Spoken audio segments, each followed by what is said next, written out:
하나님의 말씀은 잠언 25장 13절입니다.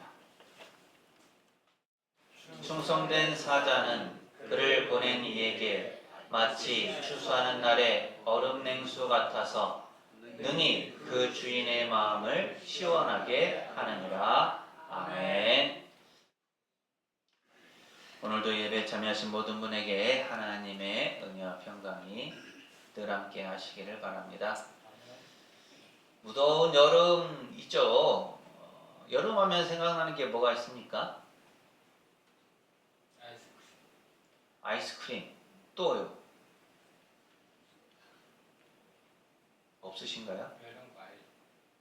네, 과일도 있고 바닷가. 또 있고, 예? 바닷가. 네? 바닷가요. 바닷가. 네. 해변.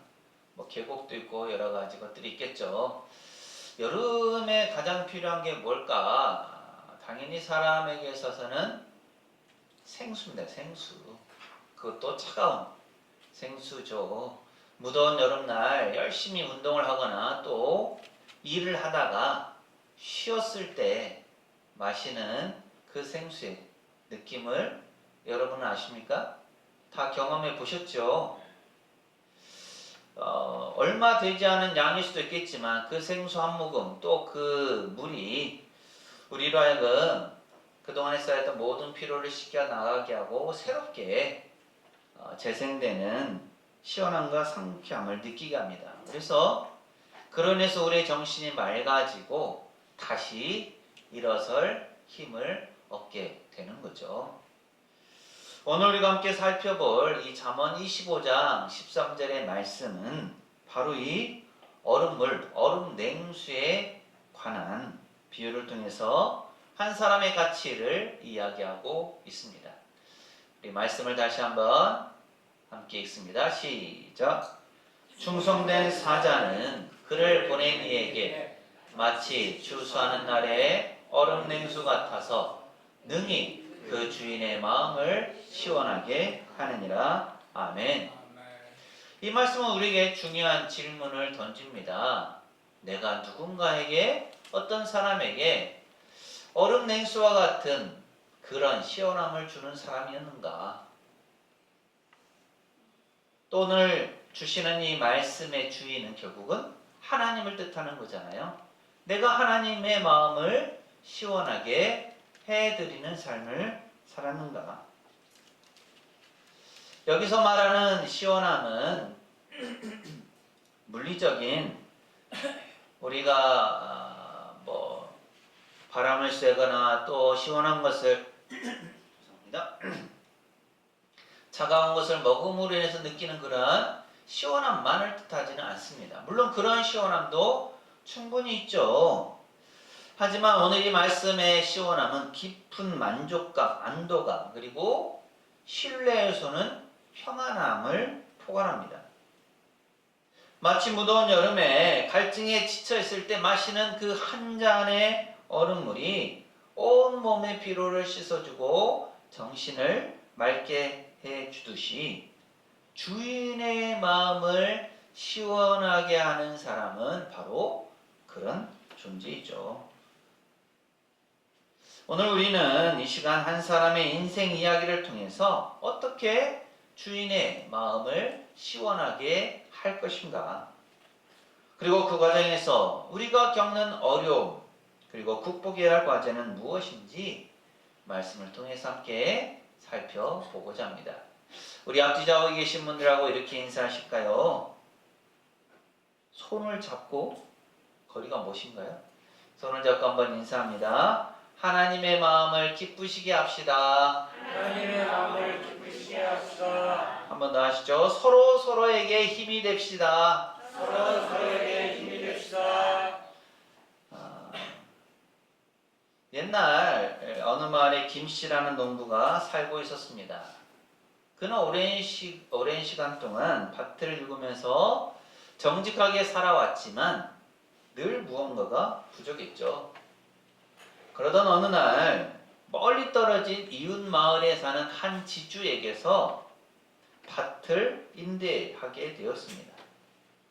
그 지주, 그 주인, 밭 주인의 조건은 단 하나였죠. 밭을 잘 관리해서 풍성한 수확을 거두라는 것이었습니다. 김 씨는 이 지주를 만난 적이 그렇게 많지 않았습니다. 거의 없었죠. 하지만 그는 그 밭을 자신의 밭처럼 생각하면서 정성을 다했습니다. 새벽같이 일어나 밭에 나가서 잡초를 뽑고 땅을 갈았습니다. 비가 오지 않으면 밤늦도록 물을 길어다가 뿌려주었고, 해충이 생기면 불을 밝히고 벌레를 잡았습니다. 다른 사람들이 대충대충 일을 할 때도 이 사람은 늘 한결 같았습니다. 동네 사람들은 아니 뭐 지주가 자주 오는 것도 아니고 지주가 보지도 않는데 뭘 그렇게 열심히 일하느냐고, 자기 땅도 아니면서, 이렇게 얘기를 했죠. 그때마다 김 씨는 이렇게 대답했습니다. 내 눈에는 보이지 않지만 언젠가 그 주인이 오실 것을 나는 믿습니다. 그리고 이 밭은 주인의 것이니 나는 그저 충성된 마음으로 맡은 바 책임을 다할 뿐입니다. 이것이 충성된 사자의 첫 번째 모습입니다. 바로 신실함과 책임감이죠. 김 씨의 태도는 성경 속의 인물 한 사람을 떠올리게 합니다. 바로 요셉이죠. 요셉을 한번 생각해 보십시오. 그는 노예로, 형제의 미움을 받아서 노예로 팔려가서 보디발의 집에서 일했습니다. 성경은 보디발이 그의 소유를 다 요셉의 손에 위탁하고 자기가 먹는 음식 외에는 간섭하지 않았다라고 말씀합니다. 왜 보디발이 요셉을 그렇게 깊이 신뢰를 했을까요? 요셉은 주인인 보디발이 보든지 보지 않든지 맡겨진 일에 늘 신실함과 책임감을 가지고 최선을 다했기 때문이죠. 요셉의 이 충성됨은 보디발의 마음을 평안하게 만들었고요. 그의 집안을 번성하게 만들었습니다. 그러다 보니까 보디발은 자신의 모든 것을 요셉에게 맡길 수 있었고 더욱 요셉을 신뢰할 수가 있었습니다. 감옥에 갇혀 있을 때도 마찬가지였죠. 요셉이 처한 환경은 정말 최악이었지만 그는 맡은 일에 최선을 다했습니다. 그래서 간수장의 신임을 얻었고 결국 모든 재소자를 관리하는 책임을 요셉은 맡을 수 있었죠. 이렇게 충성됨은 어떤 환경이나 조건에 흔들리지 않는 마음입니다. 우리에게도 하나님께서 맡겨주신 밭이 있죠. 가정, 일터, 교회, 그리고 우리의 삶의 자리가 바로 그 밭입니다. 우리는 때때로 남들이 보지 않는다고 해서 혹은 당장 어떤 결과가 나타나지 않는다고 해서 그 일을 소홀히 하면서 살아가려고 할 때가 있습니다. 그러나 하나님은 우리의 모든 것을 아시고 우리의 모든 것을 살피십니다. 진정한 충성은 외적인 결과만이 아니라 주님 앞에서 나의 마음이 어떤가를 늘 살펴보는 것이죠. 우리가 맡겨진 자리에서 신실하게 책임을 다할 때 하나님께서는 우리의 그런 모습을 기뻐하시고 깊은 만족감을 느끼십니다. 김 씨는 무더운 여름 내내 땀을 흘리며 밭을 가꾸었고 드디어 추수한 날이 다가왔습니다. 그런데 바로 그날 지주가 불시에 밭을 찾아왔죠. 지주가 멀리서 보니까 밭의 상태가 다른 밭들과는 확연히 달랐습니다. 잡초 하나 없이 깨끗했고 작물들은 탐스럽게 익어 있었습니다. 또 추수하는 사람들은 기쁨과 즐거움으로 활기차게 일하고 있었습니다. 지주는 그 모습을 보면서 마음속으로 깊은 안도감과 기쁨을 느꼈습니다. 그리고 그 순간 김씨가 지주를 발견하고는 허겁지겁 달려와서 그에게 시원한 물 한 잔을 건넸습니다. 주인님, 오시느라 힘드셨죠? 목마르실까봐 여기 시원한 물을 준비했습니다. 지주는 그 물 한 모금을 마시자마자 온몸에 시원함이 퍼지는 것을 느꼈습니다. 그것은 단순한 물이 아니었죠. 자신의 밭을 진심으로 아끼고 돌봐준 김씨의 마음이 담긴 물이었습니다. 지주는 김씨에게 자네는 정말 나의 마음을 시원하게 해주는 사람이군 이라면서 크게 칭찬했습니다. 이것이 충성된 사자의 두 번째 모습입니다. 바로 적절한 때와 선한 결과이죠. 김씨는 지주가 가장 필요할 때 가장 기뻐할 만한 모습으로 그를 맞이했습니다. 마치 추수하는 날 지쳐있을 주인을 위해서 얼음 냉수를 준비한 것처럼 말이죠. 우리의 삶도 마찬가지입니다. 우리는 하나님의 은혜로 구원을 받은 존재로서 하나님께서 기뻐하시는 때에 하나님께서 기뻐하실 만한 선한 결과를 가져와야 합니다. 예수님께서도 이렇게 말씀하셨습니다. 요한복음 15장 8절인데요. 함께 읽습니다. 시작. 너희가 열매를 많이 맺으면 내 아버지께서 영광을 받으실 것이요 너희는 내 제자가 되리라. 아멘. 우리가 열매를 많이 맺는 것이 하나님께 영광이 되는 것이고 그 모습이 예수님의 제자됨의 증거라는 말씀입니다. 이렇게 우리가 삶 속에서 맺는 사랑의 열매, 복음의 열매, 봉사의 열매는 바로 하나님의 마음을 기쁘시게 하는 선한 결과입니다. 또 때로는 작은 봉사 하나, 따뜻한 말 한마디가 하나님께 기쁨이 될 수 있습니다. 우리가 가진 재능과 달란트를 사용해서 다른 사람을 섬기고 복음을 전하고 주님의 교회를 세워갈 때 우리는 진정으로 하나님의 마음을 시원하게 하는 충성된 사자가 될 수 있습니다. 또 그런 우리의 삶을 보시고 하나님은 기뻐하시죠. 오늘 본문의 말씀 그리고 김씨의 이야기를 통해서 우리는 궁극적으로 우리의 주인이신 하나님을 생각해야 합니다. 우리는 모두 이 땅이라는 밭에 심겨진 하나님의 종들입니다. 하나님께서는 우리 각자에게 건강, 재능, 시간, 물질, 그리고 관계라는 귀한 씨앗을 맡기셨습니다. 우리는 마태복음 25장에서 예수님께서 말씀하신 달란트의 비유를 알고 있습니다.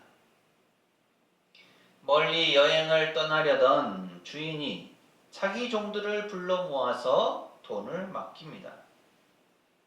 주인은 종들의 능력에 따라서 각각 5달란트, 2달란트, 1달란트를 맡겼습니다. 달란트는 당시 통용되던 가장 큰 화폐 단위입니다. 1달란트는 약 6천 데나리온의 가치가 있는데 1데나리온은 성인 노동자의 하루치 품삯입니다.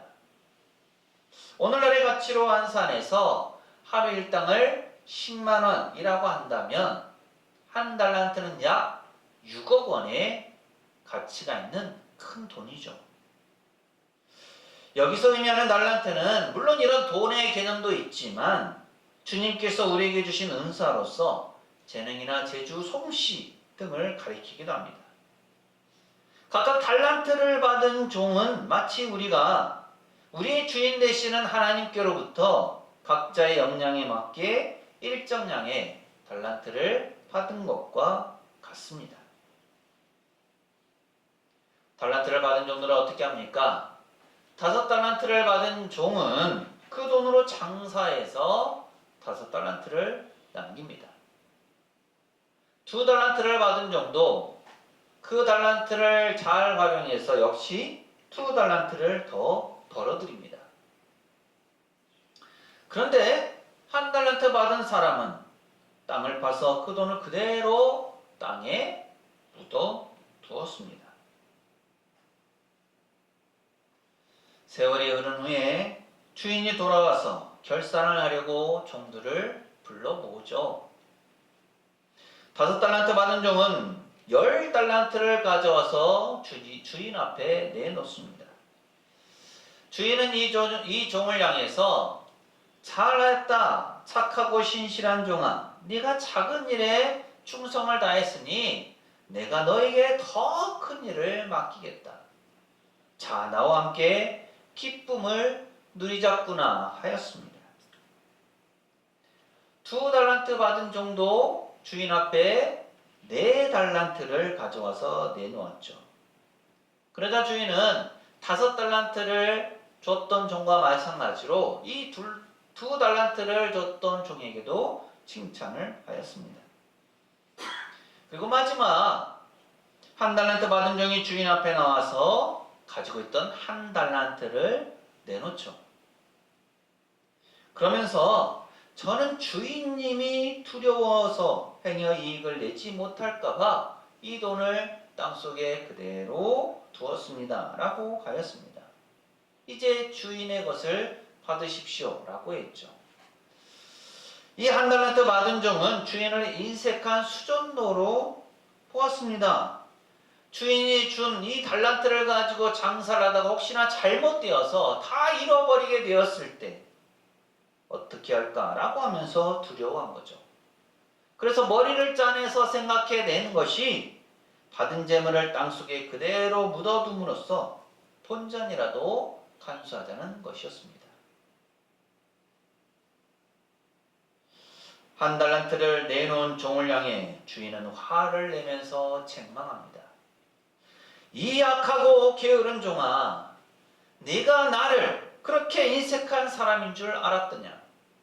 그랬다면 적어도 내 돈을 돈놀이하는 사람에게라도 맡겨서 그 이자라도 내가 받을 수 있도록 해야 하는 것 아니냐? 여봐라, 저 악한 종에서 1달란트를 빼앗아서 10달란트를 가진 종에게 주도록 하여라. 무릇 가진 것을 잘 활용하는 사람은 더 많이 받아서 더욱 풍성하게 될 것이고, 가진 것을 활용할 줄 모르는 사람은 가지고 있는 것마저도 모조리 빼앗길 것이다. 그리고 저 아무짝에도 쓸모없는 종을 바깥 어둠 곳으로 쫓아내라. 그 자는 거기서 가슴을 치며 슬피 이를 갈게 될 것이다.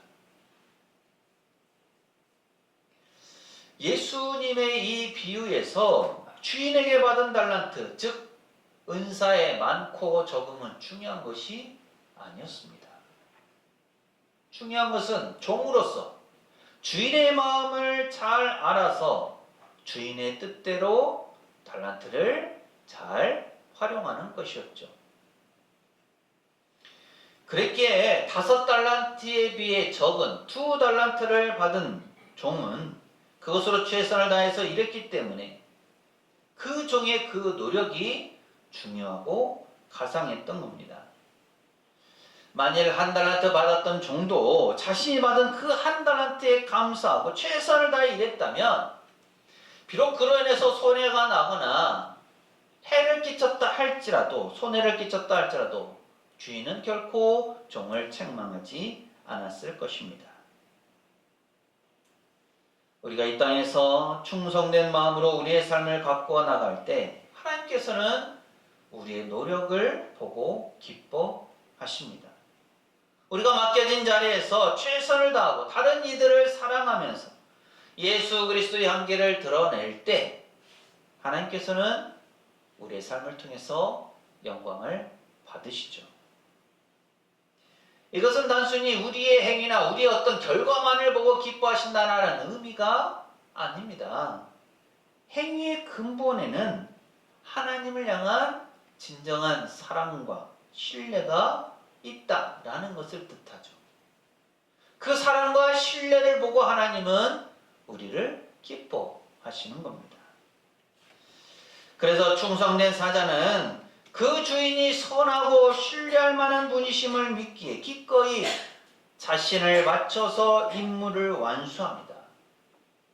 그래서 추수하는 날에 얼음 냉수와 같이 주인의 마음을 시원하게 하는 것이죠. 우리의 삶은 어쩌면 지치고 힘든 추수의 날과 같습니다. 물론 추수하는 날은 그동안 땀 흘리고 수고한 덕에 얻게 되는 수확으로 인해서 기쁨과 행복으로 가득한 날입니다. 하지만 그만큼 일거리가 많기 때문에 하면 할수록 점점 지치고 힘들어지는 때가 추수의 날이죠. 또 때로는 수확이 없음으로 인해서 더 지치고 힘들어지기도 합니다. 시간이 지나면서 때로 우리의 노력이 헛된 것처럼 보일 때도 있습니다. 기도에도 응답이 없는 것 같고 열심히 노력해도 열매가 보이지 않을 때도 있습니다. 여러 가지 어려움과 고난이 우리를 짓누를 때도 있습니다. 하지만 우리는 기억해야 합니다. 앞서 얘기했던 김 씨가 지주가 보지 않을 때도 최선을 다했던 것처럼 우리의 삶의 진정한 주인은 늘 우리를 지켜보고 계십니다. 힘들고 어려운 순간에도 우리가 하나님께 우리의 모든 것을 맡기고 그분의 뜻을 구하며 나아갈 때 우리는 주님께 기쁨을 드리는 삶을 살게 될 것입니다. 그리고 그런 우리의 충성되고 신실한 마음을 하나님은 가장 귀하게 여기십니다. 오늘 우리가 짧은 구절이지만 이 잠언 25장 13절 말씀을 통해서 세 가지를 꼭 기억할 수 있어야 하겠습니다.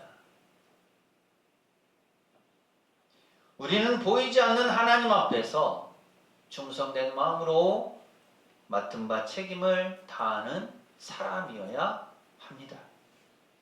또한 우리는 하나님의 뜻을 알고 그분이 가장 기뻐하실 때 선한 열매를 가져오는 사람이어야 합니다. 그리고 또 우리는 궁극적으로 우리의 삶을 통해서 하나님 아버지의 마음을 시원하게 해드리는 사람이어야 합니다. 우리가 이 땅에서 살아가는 모든 순간이 하나님 아버지의 마음을 기쁘게 해드리는 삶이 되기를 소망합니다.